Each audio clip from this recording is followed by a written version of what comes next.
Suscríbete al canal y activa todas las notificaciones. Si te gusta lo que ves, dale like al video y compártelo. El Trabalengua Podcast.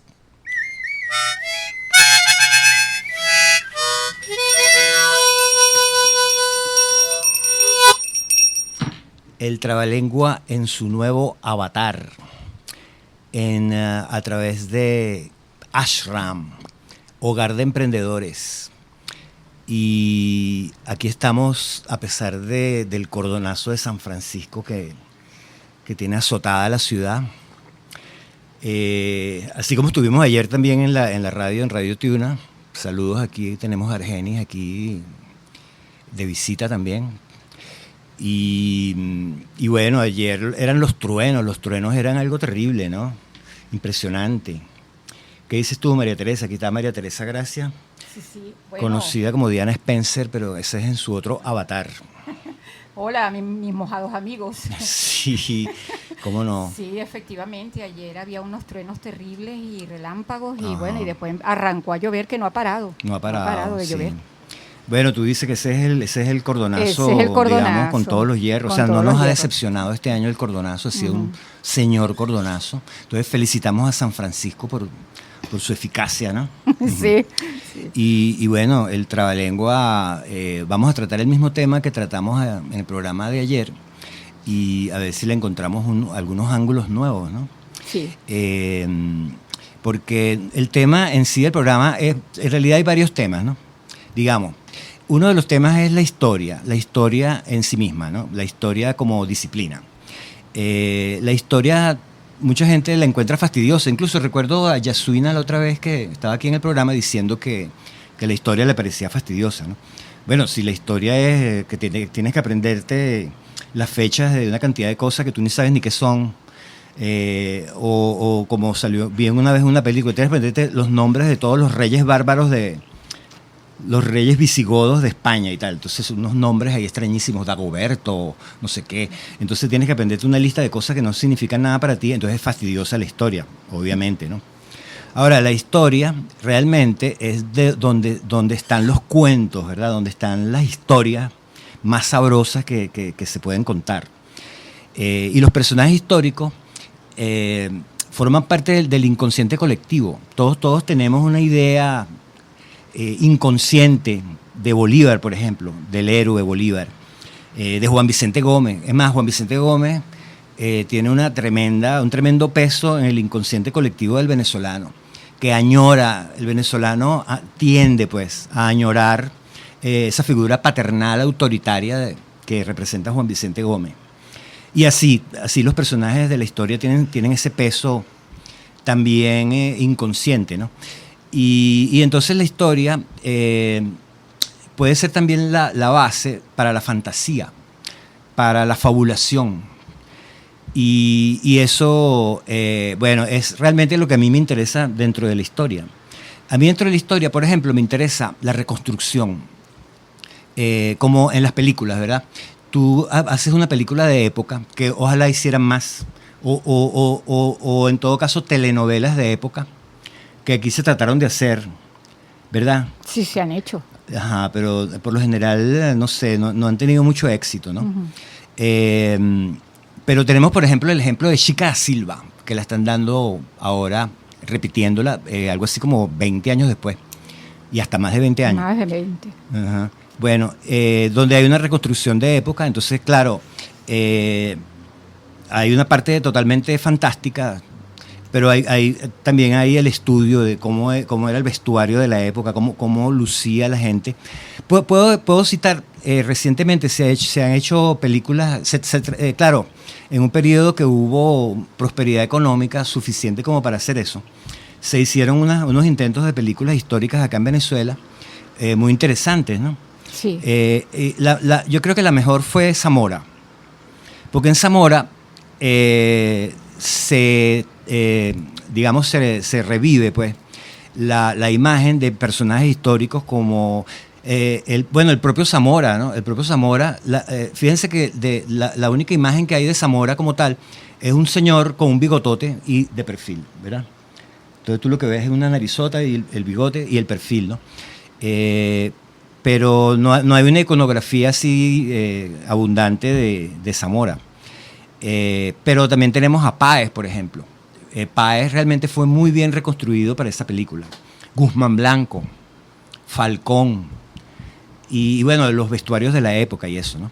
Uh-huh. Entonces, bueno, la historia también apoya ese tipo de iniciativas creativas, ¿verdad? Sí. Uh-huh. Que es propiamente lo del arte.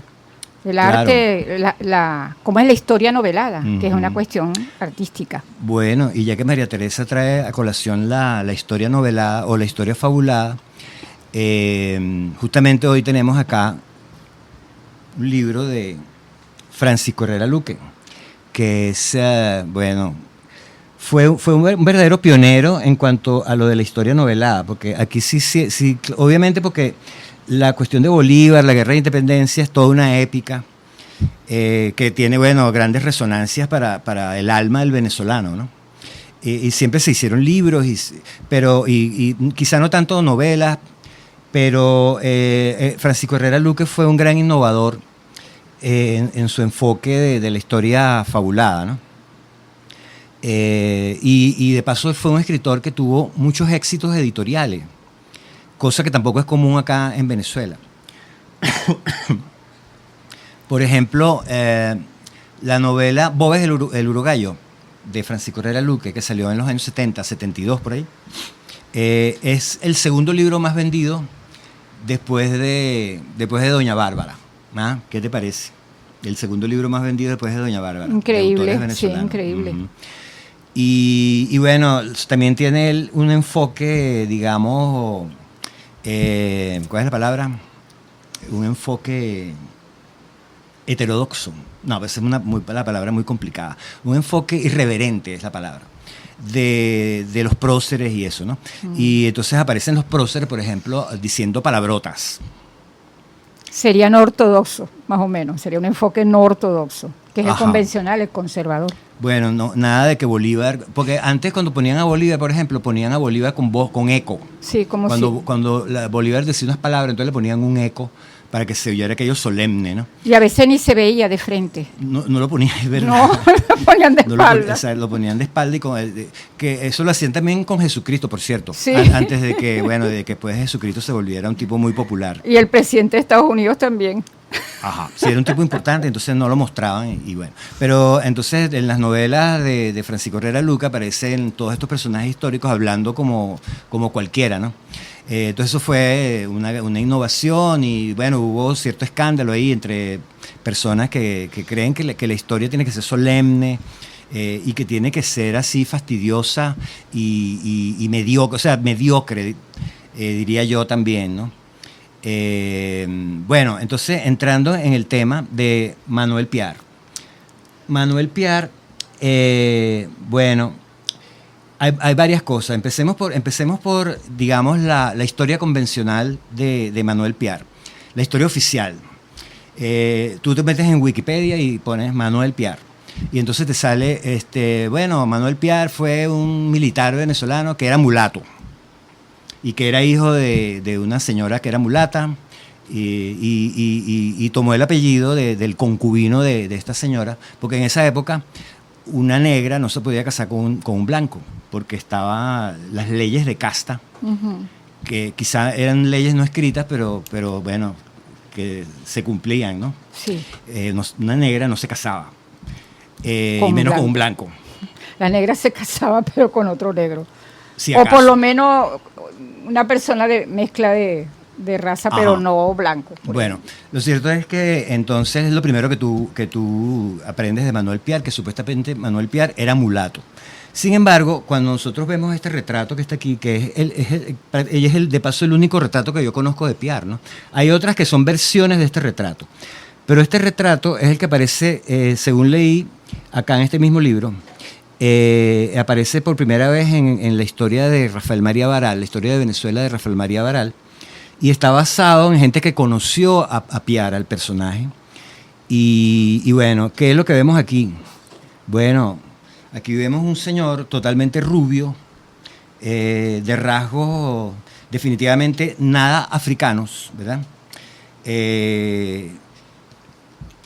incluso una nariz perfilada, aguileña, como bien dijo Diana en su reencarnación allá, una nariz aguileña, y de paso ojos azules, porque todos los que describen a Piar lo describen así, un tipo rubio, de ojos azules, con una apariencia muy distinguida.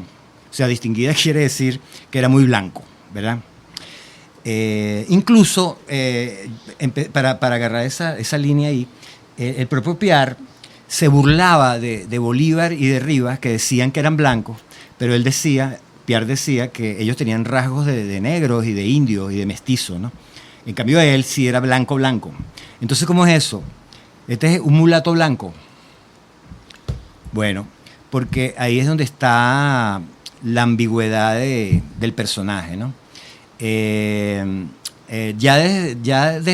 antes de que se hiciera famoso, corrían unas leyendas sobre el origen de Piar. Realmente, sobre todo hay una leyenda que vamos a citarla de una vez, que es la base de este libro, porque al principio en el libro se insinúa que hay como un parentesco entre Bolívar y Piar, ¿verdad? Se supone que Piar, según ese primer chisme, es hermano natural de Bolívar, hermano ilegítimo, ¿verdad? Pero eso es un tanto improbable, quizá porque el padre de Bolívar era muy viejo para la época en que nació Piar, y además él murió... Cuando Bolívar tenía 2 años, 3 años, murió, ¿no? En el año 84, 85, por ahí, ¿verdad? Sí. Que es más o menos por ahí cuando nació Piar, ¿no? Entonces, esa leyenda parece no tener mucho sustento, ¿no? Pero hay otra leyenda que es la más importante, y que es la que maneja aquí Francisco Herrera Luque, que él era hijo de por lado materno, era una encopetada señora de la aristocracia caraqueña, de la rancia familia de sangre azul. Por cierto, se ha hablado mucho de eso de la sangre azul, ¿no? ¿Cómo es eso de la sangre azul? No sé, que alguien me lo explique. Por ahí yo hay unas explicaciones que no me parecen, ¿no? Bueno, una señora encopetada de la alta sociedad caraqueña, mantuana, ¿no? Mantuana, esa era la sociedad de los mantuanos y de los grandes cacaos. Uh-huh. Entonces esta señora era una gran cacá y una mantuana, ¿no? De la familia Aristigueta. Sí. De los Aristigueta. Ajá. ¿Son familia tuya por casualidad? No. Yo creí. Entonces, esta señora supuestamente tuvo un desliz o dio un mal paso con un señor que ahí es donde está el detalle, ¿no? ¿Quién era ese señor? Bueno, según la novela, era un alto caballero que estaba por ahí de incógnito, supuestamente un noble, y bueno, para decirlo de una vez, resulta que ese noble supuestamente era nada menos y nada más que un príncipe, no un príncipe, sino el príncipe heredero de Portugal, ¿verdad? Se llamaba José Francisco de Braganza. Por cierto, ayer en el programa se me olvidó mencionar ese apellido, ¿no? Braganza, ¿verdad? Que eran los reyes de Portugal. Uh-huh. Que, por cierto, parece que originalmente es el primer Braganza que fue rey también fue bastardo, ¿no? Por cierto. Entonces ese señor estaba aquí de incógnito. Entonces ahí empiezan también las elucubraciones que hacía el príncipe heredero de Portugal en Caracas en esa época, ¿no? Bueno, una de las cosas que hacía era que se enamoró de esta señora Belén o Soledad de Aristigueta, Jerez de Aristigueta, un apellido así de rancio abolengo. Y bueno, entonces como consecuencia de ese romance, la señora Aristigueta quedó embarazada y como se acostumbraba en aquella época, la llevaron a un convento, al convento de las monjas Concepciones, dice acá, que era un convento que luego también tiene otra historia, quedaba por aquí cerca quedaba. ¿No sería el del Congreso? No sé. El que mandó tumbar Guzmán Blanco. Tendría que investigar a ver si es ese específicamente. pero fue uno de los conventos justamente que Guzmán Blanco expropió y que lo derribaron para hacer nuevas obras, ¿no? Aquí atrás que tenemos el Teatro Municipal, por ejemplo, el Teatro Municipal era una iglesia, la iglesia de San Pablo, que la tumbaron para hacer el Teatro Municipal, que se llamaba Teatro Guzmán Blanco. Guzmán Blanco está metido también en el rollo, porque Guzmán Blanco es familia de toda esa gente, de los Aristigueta, de los Blanco, los Palacios, los Ponte, esos eran los llamados amos del valle, ¿verdad? Sí. Bueno, entonces una de las cosas para las que servían los conventos era para que las señoras encopetadas que daban un mal paso se refugiaran ahí y tuvieran a su bebé discretamente. Y luego, bueno, el bebé se disponía de él, no sé, se veía si por fin se casaba con otro, etcétera, ¿no? Entonces ahí empieza una leyenda de que según lo que inventa, porque él reconoce que es inventado, porque obviamente la historia tiene muchos baches, pero también hay bastante evidencia documental sobre qué fue lo que pasó ahí realmente, ¿no? Lo que narra Herrera Luque es que el mismo príncipe se llevó al fruto de este mal paso a Curazao, ¿verdad? A Curazao. Entonces, en Curazao se consiguió con un señor que era de origen canario, llamado Fernando Piar, que estaba arrejuntado con una mulata llamada María Gómez, que de profesión partera, y bueno, les entregó al niño. La cuestión era que el príncipe José Francisco de Braganza quería que el rey de Portugal reconociera a este hijo, ¿verdad? Pero parece que el rey de Portugal tenía muy mal carácter y entonces le escribió unas cartas intimidantes. Lo cierto fue que él no se atrevió a llevar al niño a Portugal. Y él sí se fue para Portugal, pero lo dejó en Curazao a cargo de este señor Fernando Piar, que, bueno, le dio el apellido al niño y lo tuvo como su hijo, ¿no? Como su hijo adoptivo. Pero no oficialmente, realmente era un recogido, o un protegido, ¿no? Y entonces ahí, bueno, obviamente, como se trata de gente que no son gente distinguida o que ha hecho nada importante, Fernando Piar era simplemente un marino que vivía allá en Curazao y hacía viajes por ahí, comerciante, de repente hasta contrabandista sería seguramente, y hasta pirata. Era muy común eso en aquella época, pues. Y todavía lo sigue siendo, por cierto. Bueno, entonces este señor de repente apareció con una cantidad de dinero que no se sabe de dónde venía. Y bueno, entonces Manuel Piar, que recibió ese nombre, Manuel Carlos Piar, tuvo la ocasión de poder instruirse, ir a la escuela. Y parece ser que siempre tuvo dinero, o sea, siempre hubo dinero ahí. Su infancia no fue necesariamente en la pobreza como correspondería a un mulato, porque claro, lo presentaban como si él fuera hijo de esa unión, ¿verdad? Sí. Y que su madre era María Gómez la mulata, ¿no? Pero realmente no, bueno, el planteamiento la historia oficial dice que sí, pero el planteamiento de mucha gente seria, como dije yo ayer en el programa, que ha estudiado el caso y que ha visto documentos y que incluso que han estado emparentados, porque, bueno, vamos a ir poco a poco, ¿no?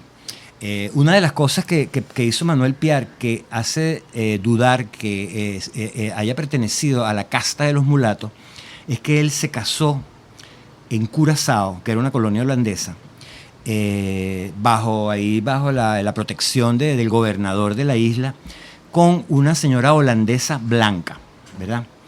Que, como dijimos anteriormente, las leyes de casta no hubieran permitido ese matrimonio si efectivamente Piar hubiera sido un mulato, ¿verdad? Porque un mulato con blanca no. Pero Pierre se casó con una holandesa totalmente blanca y totalmente rubia. Y ahí hay también una historia de los papeles. Dicen que Pierre en ese momento era menor de edad, tenía 16 años. Entonces falsearon su partida de nacimiento para hacerlo mayor. Le añadieron unos años. Y entonces eso también añade al misterio, ¿no? Porque no se sabe entonces cuál es la verdadera partida de nacimiento de Pierre. Incluso hay una partida de nacimiento que aparece por ahí, pero no corresponde por la fecha ni por la edad de María Gómez, que aparece como la madre, la que está presentando al niño, etcétera, ¿no? Bueno, entonces Pierre se casa con esta holandesa. Hacen una gran fiesta ya en el Palacio de Willemstad, allá en Curazao. Y bueno, entonces había un dinero, ese dinero venía de alguna parte. Había ahí para pagarse, echar la casa por la ventana y tal, ¿no? Bueno, y esta señora holandesa tuvo una hija de Manuel Piar, ¿verdad? Más adelante narra Herrera Luque que aparece, hay como una especie de pleito, que dice también Herrera Luque que eso da a pensar que realmente Pierre tenía medios de fortuna, había una fortuna ahí involucrada porque hubo una pelea un pleito legal entre María Gómez, la famosa mulata, que tiene también su historia, que estuvo aquí, que fue partera, incluso saben dónde vivió y todo. Y la señora holandesa con la que se había casado Manuel Piar y la hija de ellos, ¿no? Que la hija, que era una hija legítima, ¿no? Bueno, entonces hubo ahí un pleito entre ellas y al final le dieron la razón a la señora rubia, la holandesa, a la holandesa, porque no le iba a ganar un pleito a una mulata, ¿no? Aunque no me acuerdo muy bien qué fue el que ganó ese pleito. Pero bueno, investiguenlo, mis queridos oyentes de Ashram, Hogar de Emprendedores. Por acá me están haciendo señas y no sé, entiendo que viene la primera pausa. Ajá, entonces, bueno, vamos a dar una pequeña fanfarria aquí. El Trabalengua Podcast.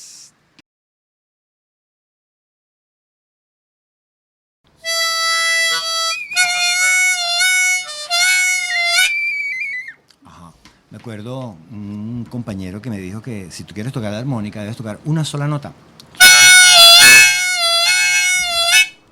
Y con eso basta. Sí. Bueno, estábamos acá, el Trabalengua Podcast por Ashram, Hogar de Emprendedores. Y hablábamos de Manuel Piar. Y bueno, para terminar un poco con la cuestión de la familia de Piar y su descendencia, bueno, la hija de Piar parece que también era ligera de cascos, ¿no? Igual que la señora Aristigueta, que cometió un mal paso. Bueno, ella también dio varios malos pasos, parece que dio por lo menos 2 malos pasos también. Entonces, los hijos que ella tuvo no eran legítimos, pero sí eran muy rubios, eso sí, muy rubios. Como el abuelo. Y por eso se conservó el apellido Piar, porque la costumbre entre nosotros es que el apellido del padre es el que te hace legítimo, ¿no? Sí. A diferencia de Brasil, que es al revés. Al revés, sí, el apellido de la madre. Bueno, entonces, por ahí hay unos descendientes de Piar. Herrera Luque menciona varios de ellos y que él los conoció, los entrevistó y tal. Y bueno, entonces podemos pasar a otra temática que es Piar en medio de todo este rollo de la independencia, ¿no? Porque para empezar, Piar aparece como un extranjero, él supuestamente es curazoleño. Él viene a Caracas y a La Guaira después de su nacimiento, aunque se supone que según la leyenda esta, de que él era descendiente del príncipe de Portugal, él nació en Caracas, en el convento, pero se lo llevaron para allá. Y bueno, de repente empieza la independencia. Entonces, primer capítulo de la independencia. Por cierto, para entender esas cosas es muy interesante este librito que está aquí, que yo lo recomiendo, que de paso es un librito, como diría Yasuina. Bueno, me lo puedo leer porque no tiene muchas páginas, ¿verdad? Este es un libro de Juan Bosch que se llama Hola, Bolívar y la Guerra Social. Y en este libro, podemos decir que en este libro está la explicación de por qué pasó todo lo que pasó entre Bolívar y Piar, ¿no? La cosa que más temía Bolívar como político, como hombre de Estado, era justamente esos choques entre las castas y entre las razas, ¿verdad? Porque se asocia inmediatamente la clase social con la raza, ¿no? Uh-huh. Los blancos, bueno, son los que tienen el poder y ellos están arriba del sándwich, como quien dice, ¿no? Y en un segundo término están los pardos. Claro, también que si los mestizos, criollos, porque a fin de cuentas todos sabemos, se ha comentado muchas veces que la familia Bolívar no eran blancos puros, sino que había habido unos malos pasos por ahí. Por lo visto, allá en la colonia eso era, bueno, a cada rato había un mal paso. Entonces, ellos no eran totalmente blancos así, pero bueno, ellos en todo caso aparentaban o decían, incluso eran de apellido Blanco, para terminarlo, ¿no? Y bueno, ellos eran la casta dominante y bueno, los pardos eran menos, pero los pardos tenían, digamos, podían llegar a ciertas posiciones sociales. Se habla mucho de eso con respecto a lo de los músicos de la colonia, que la mayoría eran pardos y tal. Uh-huh. Pero bueno, y debajo de ellos estaban los indios y los negros, que estaban prácticamente a un nivel ahí de que bueno, incluso se llegó a decir si es que eran gente. Uh-huh. Al final, bueno, parece que... Si tenían alma o no tenían alma, los indios. Ajá, los indios sí, no, bueno, y los negros, imagínate, que los traían en los barcos y tal, sí. que alma, o sea, como que no creían que tenían mucha alma, ¿no?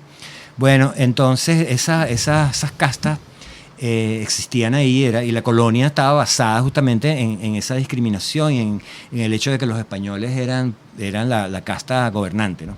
Y los españoles supuestamente eran blancos, porque otro paréntisito, los españoles no necesariamente eran blancos, porque tenemos que recordar que España estuvo dominada por los moros por 800 años, ¿verdad?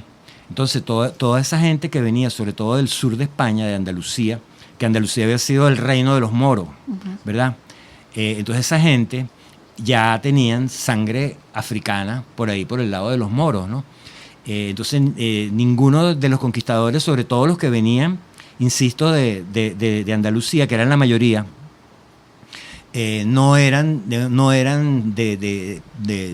sea, no tenían una raza blanca pura, que también eso probablemente es un mito, ¿no?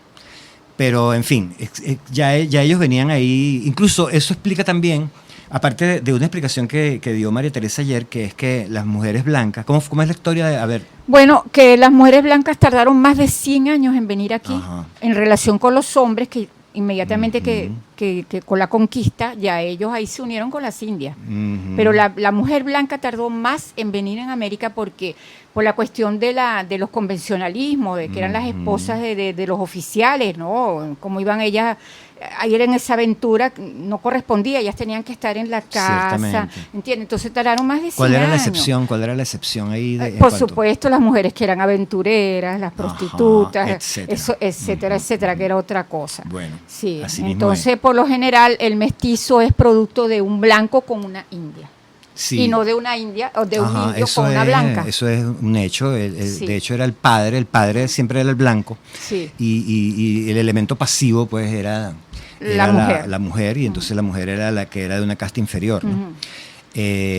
Entonces todo eso está en juego ahí. Entonces de pronto realmente aparece la Revolución Francesa. Entonces es muy importante, y justamente aquí está este libro.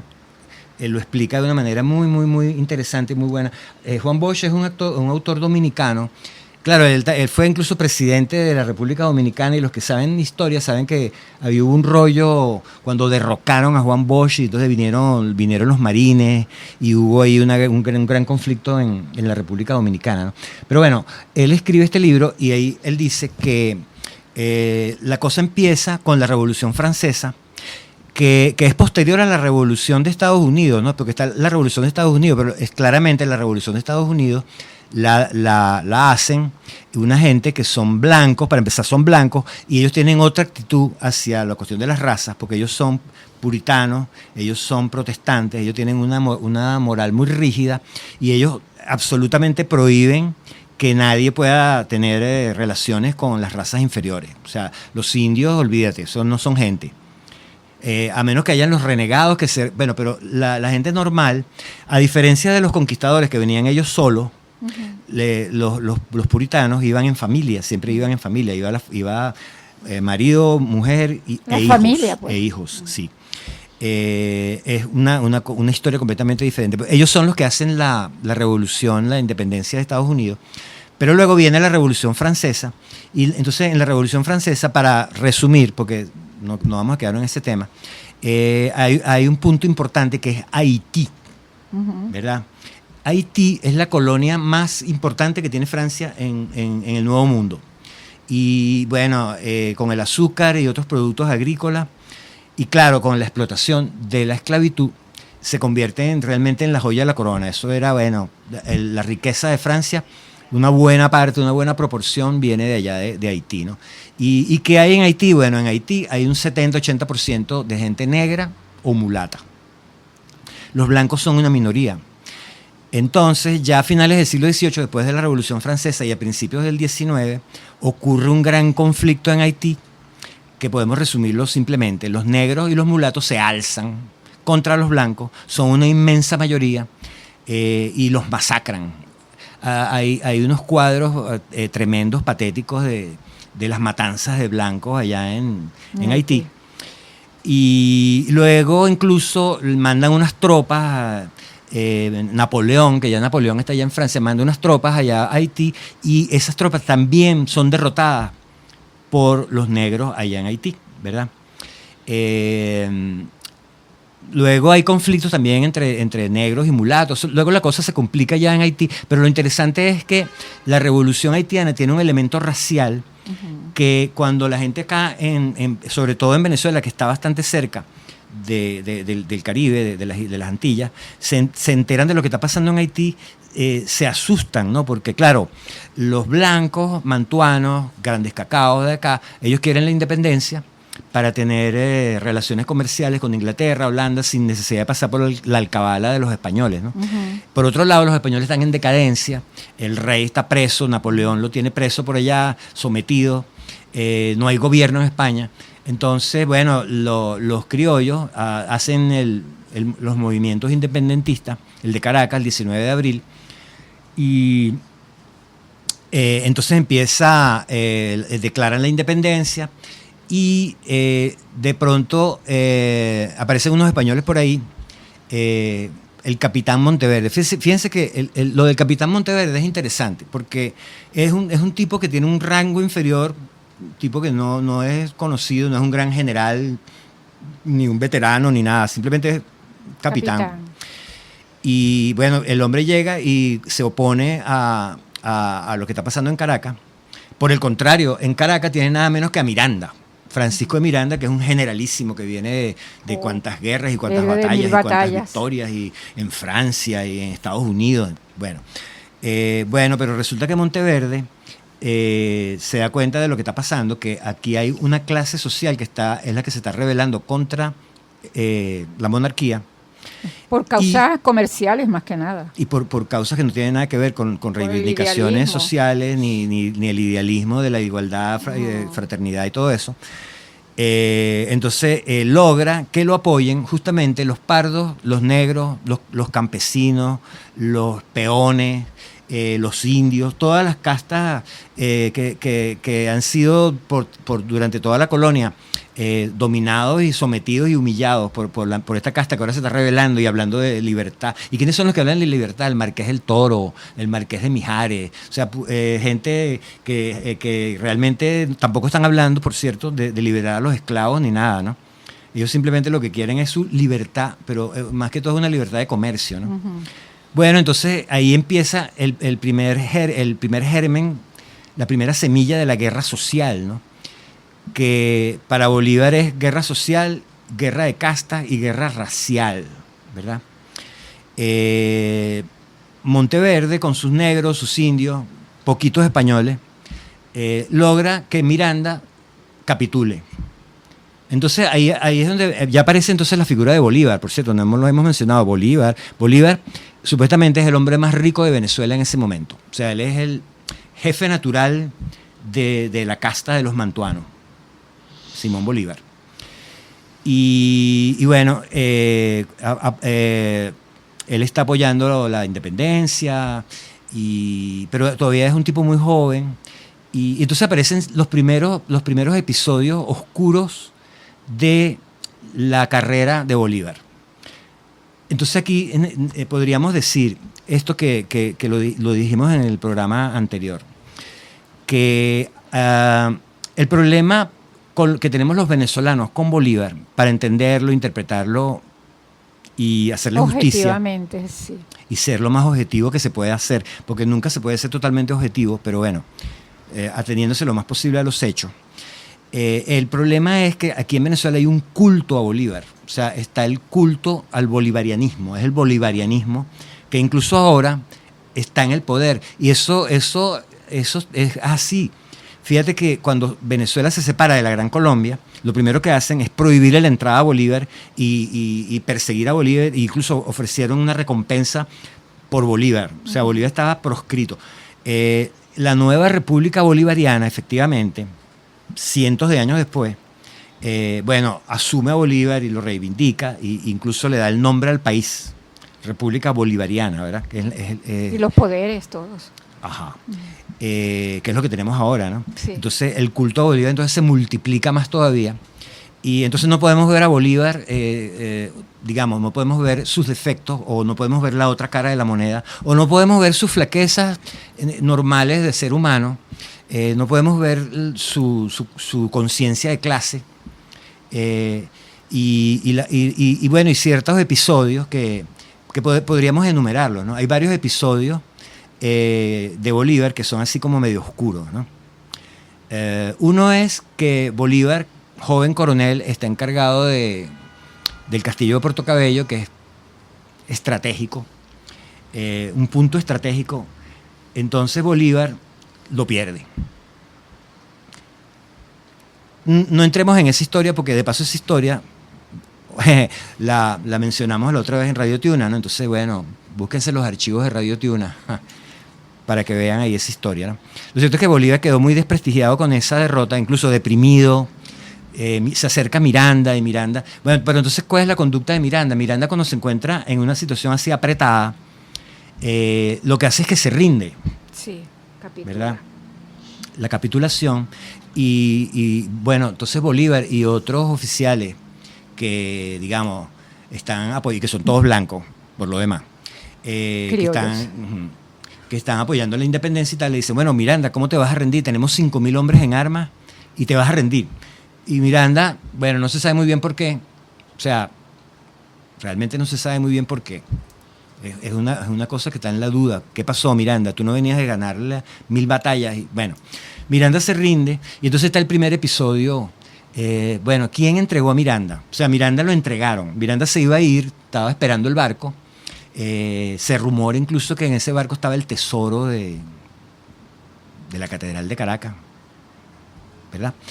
Y bueno, entonces de repente, nada, aparece una gente ahí, lo entregan. ¿Quiénes estaban? Bueno, Bolívar era uno de ellos. Entonces, episodio así un poco... Claro, Bolívar siente que Miranda es un traidor. Entonces, ese episodio, los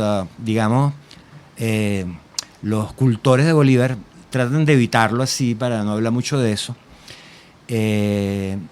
Luego, fíjate, esta mañana yo le preguntaba a María Teresa, y María Teresa me dice que otro episodio así que Bolívar seguramente se arrepintió toda su vida de haberlo hecho, es la declaración de la guerra a muerte. Claro, cuando Bolívar vuelve y empieza a derrotar a los españoles, porque se da cuenta de que con un capitán así decidido y tal, él puede realmente enfrentarse a los españoles, y los españoles son derrotables, pues no son invencibles. Entonces él hace la proclama de la guerra a muerte allá en Trujillo, en 1813, y eso termina por desatar una horrible masacre, porque la gente no estaba preparada, la gente no tenía conciencia de nacionalidad. Entonces, si él le dice, vamos a acabar con todo, vamos a matar a todos los españoles que no nos apoyen. Por cierto, los que tengan ideas, ideas a favor de España. los que estén dispuestos a defender España, bueno, eran los enemigos, pero había muchos españoles que estaban apoyando la independencia. Sí, también, claro. Y bueno, entonces al hacer esa declaración, abría las puertas a todos los excesos que se cometieron justamente en esos 2 años, 1813 y 1814. Entonces ese es otro episodio que queda así como, bueno, ¿qué pasó Bolívar? ¿Qué pasó Bolívar? Luego hay otro episodio, pero entonces aquí quizás es el momento para volver a hablar de Piar. Ya entonces Piar empieza a aparecer en la historia, ¿no? Empieza a aparecer como una de las personas que está en el movimiento independentista. Pero él está con la gente de Oriente. Entonces vamos a resumir ese capítulo ahí rápidamente. La gente de Caracas son los mantuanos de Caracas, ¿verdad? Entonces ahí está Bolívar, está Rivas, y bueno, ellos son, digamos, ese grupo, ¿no? Y en Oriente hay otro grupo también de mantuanos, también de propietarios, de grandes cacaos, y el jefe de ese grupo es el general Mariño, Santiago Mariño. Rubio, él es medio descendiente de irlandeses por ahí, y bueno, propietario, rico y tal. Entonces él también es independentista. Y bueno, pero también es mantuano, también tiene los mismos prejuicios de casta que se ven en el lado de Bolívar, ¿no? Bolívar aprendió mucho ese año 14. Bueno, entonces uno de los que está ahí que aparece, que vamos entonces a ampliarlo más en nuestro tercer segmento, es Manuel Piar. Entonces vamos a desarrollar más específicamente sobre Piar en el próximo segmento de El Trabalengua Podcast.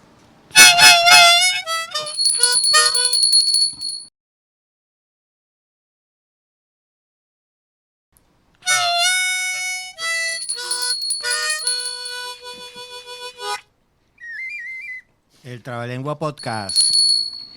Acá en en Ashram, Hogar de Emprendedores. Sí, bueno, no es solo radio, ¿no? Es multimedia.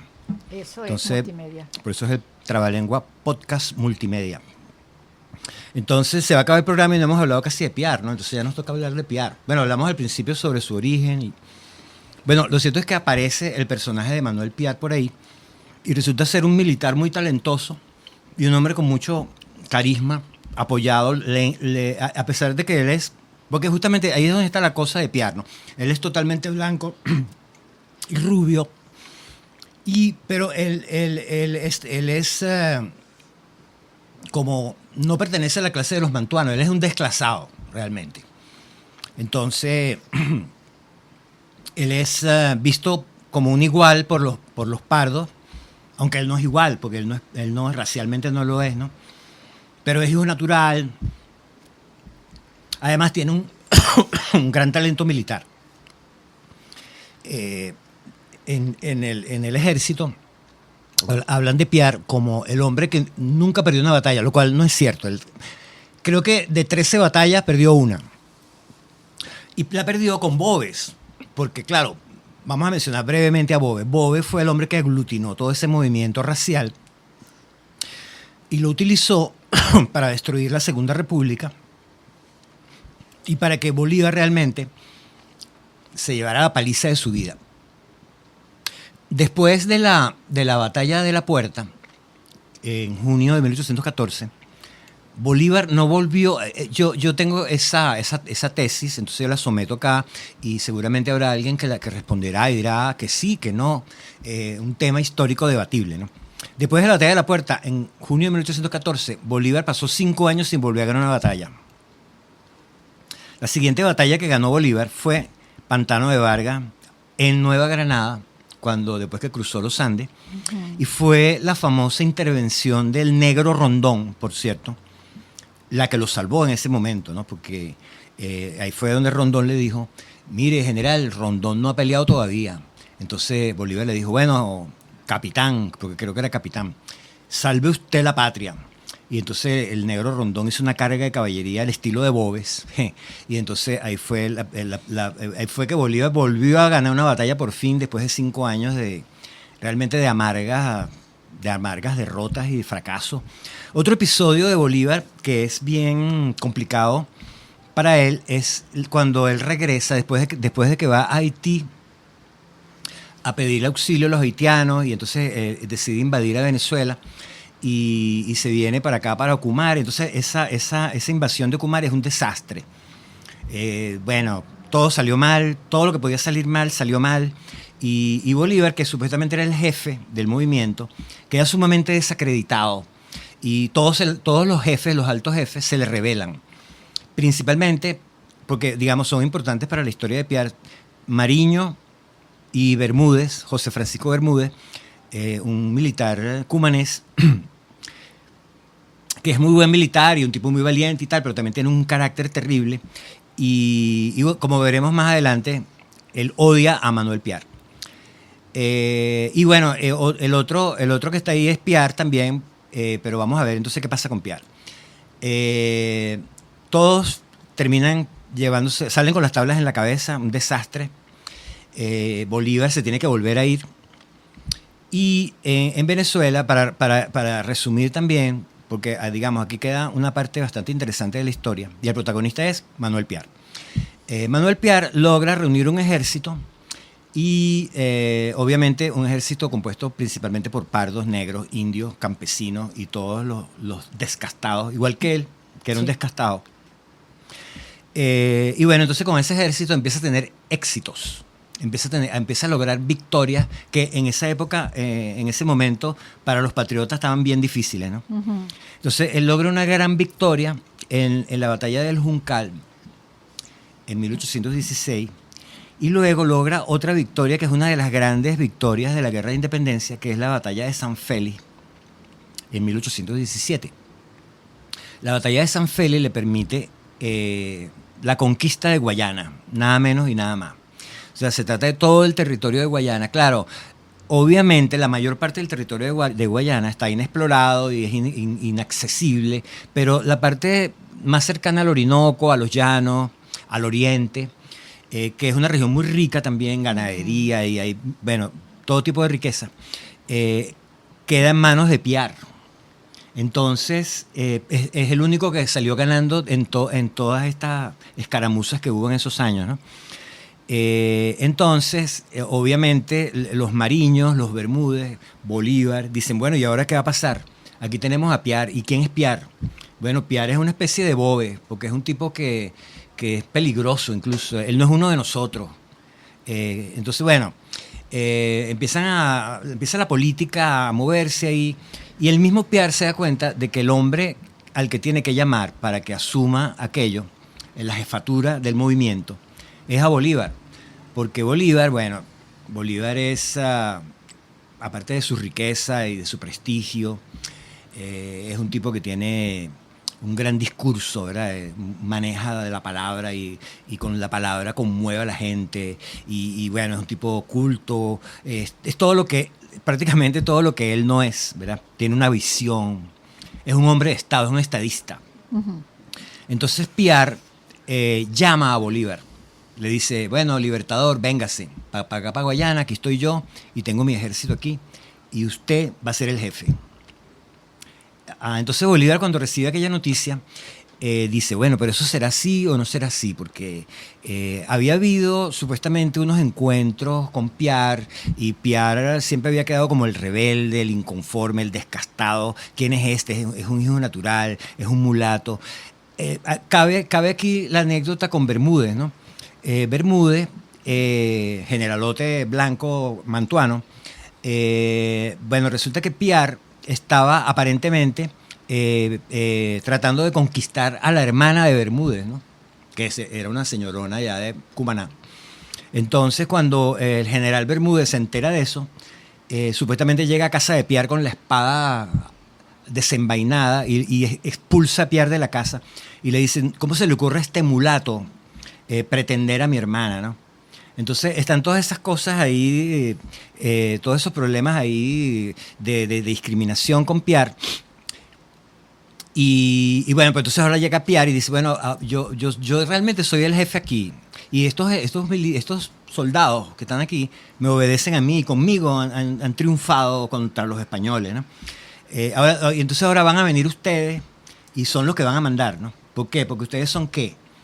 sobre todo gente como Bermúdez, ¿no? Que ya le había tenido ese roce. Bueno, también no se sabe muy bien lo de Bolívar, ¿no? Pero parece que Bolívar también había tenido sus dimes y diretes, ¿no?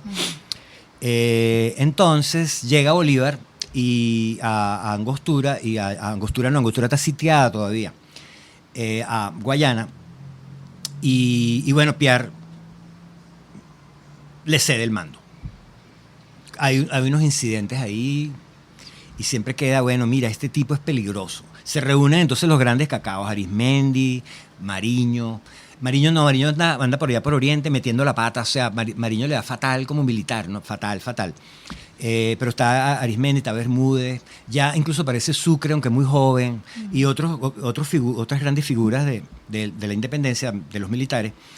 Y entonces empiezan a decir, bueno, ¿qué vamos a hacer con Piar? Porque mira, Piar es un problema. Entonces Piar lo empiezan a ningunear, a echarlo de lado, hacerle humillaciones y... ok. Bueno, vamos a tener entonces que resumir rápidamente aquí. Mira, Piar.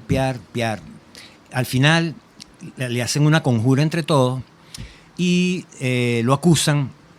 Vamos a decir esto, fíjate, como Piar supuestamente es el hijo del príncipe heredero de Portugal. Esto es una cosa rarísima que yo no conocía, una historia rarísima que yo no conocía. Lo acusan de que él quiere ceder a Guayana o unirla con Brasil. O sea, él quiere, él tiene con sus contactos allá con los portugueses, entonces él quiere separar a Guayana de Venezuela y unirla a Brasil. Lo cual es bastante extraño porque, insisto, todo ese territorio que está en la frontera es inaccesible, inexplorado. Entonces es como medio difícil unir a Guayana en ese momento, ¿no? Ahora sería otra la historia, ¿no? Claro.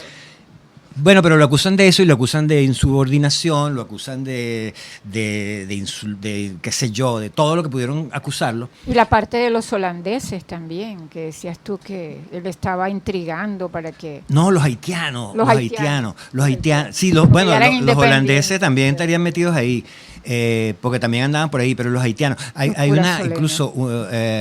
Pablo Morillo, que es el jefe de los españoles, le manda una carta a Bolívar, esto lo dice este libro, diciéndole que él interceptó un mensaje de Piar al presidente de Haití, Petión, diciéndole que iban a hacer iban a mandar unos soldados haitianos acá a Guayana y bueno, iban a venir y iban a acabar con todos los blancos. Iban a hacer lo mismo que habían hecho en Haití. A lo mejor no era eso lo que decía la carta, pero también Morillo le interesaba conspirar ahí contra Piar. Entonces, bueno, en vista de toda esta cosa, realmente todo un tribunal compuesto ahí de Sublé y todos los mantuanos deciden, bueno, condenan a muerte a Piar. Y Piar ni sabía, él estaba en una habitación por allá diciendo, no, seguramente me perdonarán. Pero entonces llegan y le dicen, mira, vale, te condenaron al paredón. De paso lo condenaron a paredón y degradación. O sea, le iban a quitar el grado de general en jefe, que lo tenía, grado de general en jefe. Pero Bolívar, no quiso que pasara por esa humillación, pero Bolívar siempre estuvo justificando el hecho de que se le fusilara como medida disciplinaria, ¿no? Y de hecho, bueno, eso consolidó la autoridad de Bolívar. Ahora sí, como quien dice, bueno, yo estoy aquí y si tú te me rebelas te puede pasar lo mismo que le pasó a Piar. Y yo tengo aquí también los que me apoyan. Entonces es el final trágico de una figura, bueno, ambigua, un militar brillante, reconocido entre los militares venezolanos. A promoción Manuel Carlos Piar, hubo por ahí la misión Piar, y creo que hubo Petropiar, ¿verdad? Entonces se le reconoce, pero al mismo tiempo hay una mancha ahí de, bueno, lo fusilaron.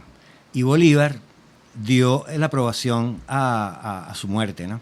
Incluso hay una leyenda de que Bolívar estaba viendo todo a través de una ventana y cuando sonaron los tiros, las descargas que mataron a Piar, Bolívar lloró y hasta dicen que dijo, he derramado mi sangre. Entonces eso añade más aún a la leyenda, ¿no?